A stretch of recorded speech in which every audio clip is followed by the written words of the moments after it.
Hello, I'm Nils Kornerup. I'm excited to present my joint work with Paul Beam and Michael Whitmire on quantum time-space trade-offs for matrix problems. So, why should you care about quantum time-space trade-offs for matrix problems? Well, there are three main reasons.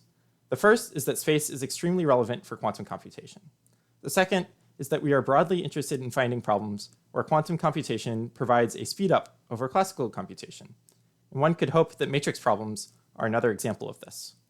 Finally, matrix problems are considered fundamental to important areas of computer science, including machine learning and scientific computing.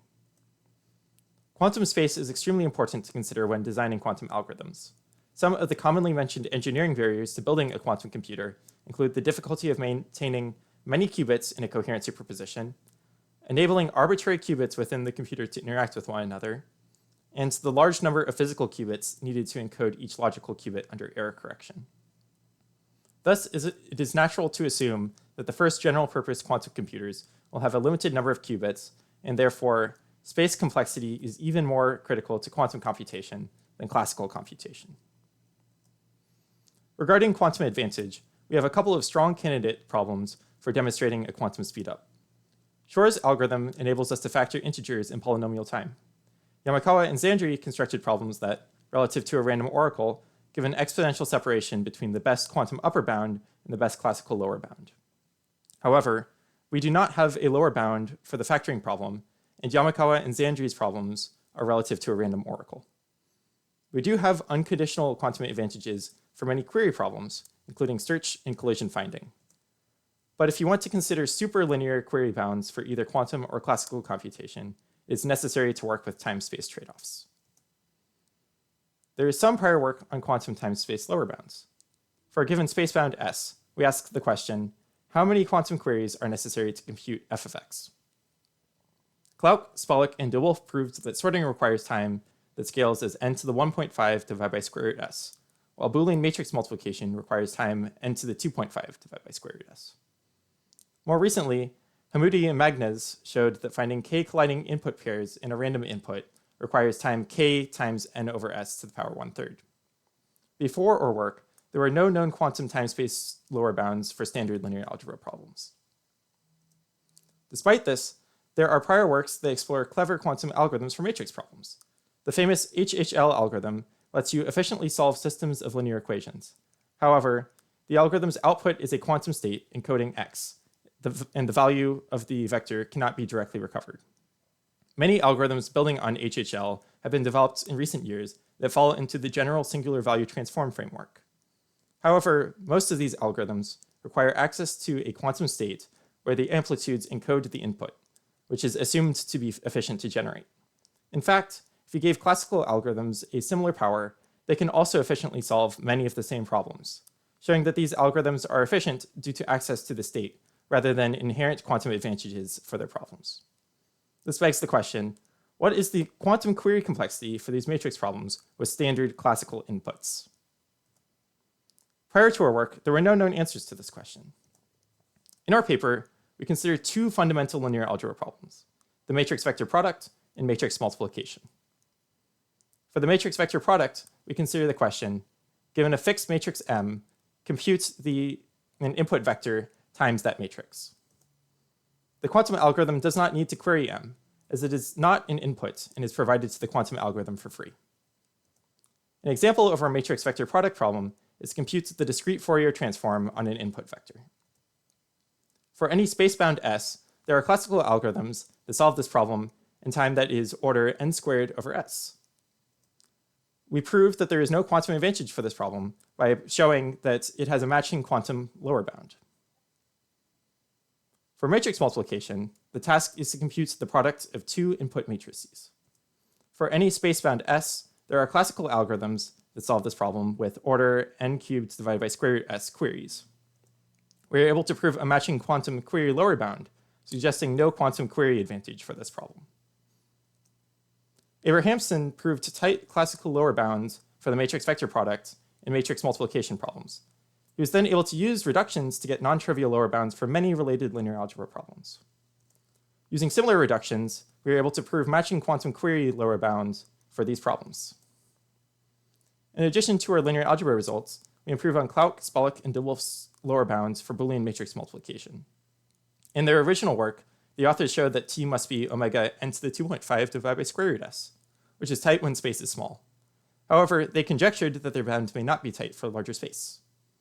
We confirmed this conjecture and improved their lower bound by a factor of s to the fourth. Our new exponents on n and s are optimal, as there are quantum algorithms that match our time bounds for both small and large space. The trade-offs for these algorithms are marked with the circles on the plots to the right. We formalize quantum query algorithms using circuits. The input to the algorithm is a quantum state representing a superposition over possible inputs coming from some distribution. The space of a quantum algorithm is the number of in silico qubits it needs to complete the computation. The circuit itself alternates between arbitrary input-independent unitaries, queries to the input via a standard phase oracle, and intermediate measurements that allow the circuit to prematurely produce outputs. The time of a circuit can be thought of as the number of queries it makes to the input. So how does one prove a time-space trade-off in such a model? Let C be a quantum circuit with space S and T queries. We will divide C into subcircuits that each only get H of ns queries to the input. If we can show that the probability that a quantum circuit with only H of ns queries could produce omega s outputs is exponentially small in S, then we also know that each subcircuit can only produce omega s outputs with small probability. Since our function has many outputs, this implies that the product of T and S must be large in order for the circuit to compute F. The first quantum time-space trade-offs were proven by Clark, Spalek, and de Wolf using strong direct product theorems. A strong direct product theorem says that if T queries are necessary to compute a function F with probability at least 2/3, then using KT queries to compute K independent copies of F only succeeds with a probability that is exponentially small in K. Clark, Spalek, and de Wolf showed a quantum strong direct product theorem for the OR function, and were able to leverage it to obtain non-trivial quantum time-space trade-offs for sorting and Boolean matrix multiplication. In general, strong direct product theorems have limited applications, as problems need to have independent computations embedded in their outputs for the method to be useful. The recording query method was originally developed as a tool for quantum cryptography. However, it has recently proven useful for proving quantum time-space trade-offs. At a high level, the recording query method tracks how much a quantum query algorithm can know about its input after T queries. In the recording query method, we assume that our input all starts in a special perp state, indicating an unknown assignment to all inputs. When the algorithm queries an input, the perp state gets replaced by a minus state. For example, if your first query is the uniform superposition over inputs, your state would go from the all perp state to a uniform superposition over states containing a single minus and n-1 perps. It is not hard to show that after T queries to a recording query oracle, the input will be in a superposition of basis states with at most T non-perp inputs. Finally, applying a special S operator, which maps perp to plus, to the final states of the input under a recording query oracle gives the exact state you would expect from your algorithm with a regular phase oracle. Thus, we can use the recording query oracle to reason about regular query algorithms. We introduce a new way of using the recording query method to prove quantum time-space trade-offs that we call the amplitude bucketing method. Let psi be the state of our quantum algorithm after the final query and say that the quantum algorithm produces some output y. We want to show that the probability that the input was an x, such that f of x is equal to y, is small. Thus, let pi y be the projection onto inputs x, where f of x is equal to y. Additionally, say we have some decomposition or bucketing of psi into a sum of L different psi i's. The probability that f of x is equal to y is equal to the squared 2 norm of the projection of psi onto pi y. We can rewrite psi as a decomposition into its buckets. Next, we can use the Cauchy-Schwarz inequality to get to the probability that f of x is equal to y is at most the sum of the squared projected amplitudes for each slice. Let's assume we can show an upper bound on the squared projected amplitude for each of the slices as being mu. Then we can bound the total probability as L times mu. It is worth noting that careful selection of buckets psi I is important to this method, as you need to bound the projected amplitude in each bucket while not introducing too many total buckets. So how is amplitude bucketing useful? Well, we can use the recording query method and pick basis states to assign to each bucket psi I, such that they all share some set of inputs vi with the assignment perp. Once the S operator is applied to this bucket, we get a state that is a uniform superposition of our possible assignments to the vi inputs. This corresponds to a uniformly random assignment to these inputs. If we can find sets of inputs whose assignments scramble the output without using too many total buckets, then we can prove that the probability that f of x is equal to y is exponentially small and get a time-space trade-off. For example, let's consider the matrix vector product problem with some fixed matrix M. If a quantum circuit produces outputs with indices in a set K, we want to pick buckets psi I only containing amplitude on basis states where specific sets of inputs vi are all assigned perp. In particular, we want to pick these sets vi so that the K by vi submatrix of M is high rank. This implies that a uniformly random assignment to inputs vi will give an exponentially small probability in K of producing any particular assignment to the K outputs. After working out the details, this gives us a quantum time-space trade-off for matrix vector products.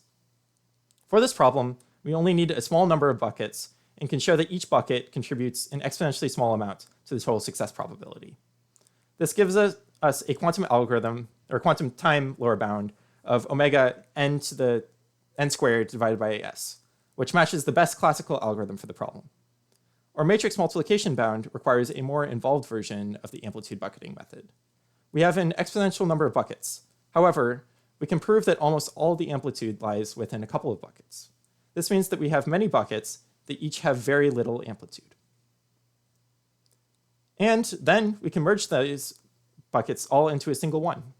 Then we can use methods similar to our matrix vector product problem to show that all the other buckets only contribute small squared amplitude to any single output. While we cannot apply these methods to our newly merged bucket, its total squared amplitude is so small that its contribution to the success probability is negligible. Thus, we show that any quantum algorithm for matrix multiplication needs omega n cubed divided by square root s queries, matching the classical query upper bound for the problem and showing that there is no quantum advantage. Now we will shift our attention to the Boolean matrix multiplication problem. Klauk, Spalek, and de Wolf showed that you can embed k instances of the OR function on inputs of length n over k within any k outputs of the Boolean matrix multiplication problem. We will start by recreating their argument. We assign each of the k outputs a unique color. Then we are going to partition the columns of A and the rows of B among the four colors.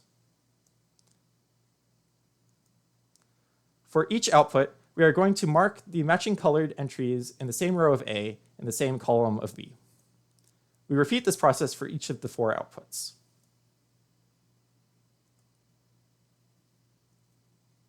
Now that we have marked the relevant entries of A and B, we can pick an assignment to these entries. The black squares will have the assignment 1, while the white squares have the assignment 0. Then the colored squares in B represent inputs to OR functions on 2 inputs each.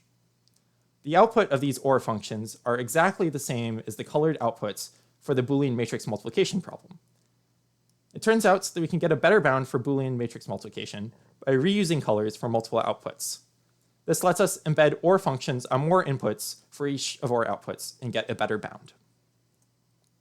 For OR bound, we consider the same 4 outputs we used before.